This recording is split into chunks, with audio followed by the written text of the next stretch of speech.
നിയമസഭാ തെരഞ്ഞെടുപ്പ് ചെലവ് നിരീക്ഷകർ ജില്ലയിലെ സാഹചര്യം വിലയിരുത്തി. നിയമസഭാ തെരഞ്ഞെടുപ്പിനോടനുബന്ധിച്ച് ജില്ലയിലെ ഒരുക്കങ്ങളും ക്രമീകരണങ്ങളും വിലയിരുത്തുന്നതിനായി എത്തിച്ചേർന്ന കേന്ദ്ര തിരഞ്ഞെടുപ്പ് കമ്മീഷന്റെ ചെലവ് നിരീക്ഷകരെ കാക്കനാട് സിവിൽ സ്റ്റേഷനിൽ ജില്ലാ കളക്ടറും ജില്ലാ തിരഞ്ഞെടുപ്പ് ഓഫീസറുമായ ജി പ്രിയങ്കയുടെ നേതൃത്വത്തിൽ സ്വീകരിച്ചു. കേന്ദ്ര നിരീക്ഷകരായ നീരജ് കുമാർ, അങ്കിത കാർ, സാഹിൽ സേത്ത്, അജയ്കുമാർ ഝാ എന്നിവരാണ് ജില്ലയിലെത്തി പ്രവർത്തനങ്ങൾ വിലയിരുത്തിയത്. തിരഞ്ഞെടുപ്പ് പ്രക്രിയ സുതാര്യവും സുഗമമായി നടത്തുന്നതിന് എറണാകുളം ജില്ലയിൽ സജ്ജമാക്കിയിട്ടുള്ള വിപുലമായ ക്രമീകരണങ്ങളെക്കുറിച്ച് ജില്ലാ കളക്ടർ തിരഞ്ഞെടുപ്പ് ചുമതലയുള്ള ഉദ്യോഗസ്ഥരുടെ യോഗത്തിൽ നിരീക്ഷകർക്ക് വിശദീകരിച്ചു. ജില്ലയിലെ വിവിധ വകുപ്പുകളുടെ ഏകോപനവും സുരക്ഷാ സജ്ജീകരണങ്ങളും യോഗത്തിൽ ചർച്ച ചെയ്തു.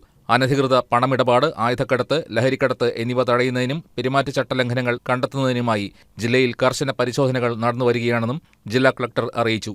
പരിശോധനകൾക്കായി ജില്ലയിലുടനീളം ഫ്ലൈയിംഗ് സ്ക്വാഡ്, നിശ്ചിത കേന്ദ്രങ്ങളിൽ വാഹന പരിശോധനയും പണമിടപാടുകളും നിരീക്ഷിക്കാൻ വീഡിയോ സ്റ്റാറ്റിക് സർവൈലൻസ് ടീം, തിരഞ്ഞെടുപ്പ് പ്രചാരണ പരിപാടികളുടെ ചിലവുകൾ വീഡിയോ സഹിതം രേഖപ്പെടുത്താൻ സർവൈലൻസ് ടീം, പൊതുസ്ഥലങ്ങളിലെ പോസ്റ്ററുകൾ, ബാനറുകൾ തുടങ്ങിയവ നീക്കം ചെയ്യുന്നതിനും ചട്ടലംഘനങ്ങൾ തടയുന്നതിനും ആന്റി ഡിഫേസ്മെന്റ് ടീം എന്നിവയെ നിയോഗിച്ചിട്ടുണ്ടെന്ന് ജില്ലാ കളക്ടർ പറഞ്ഞു. Observers we have 14 plus 1 headquarter observer.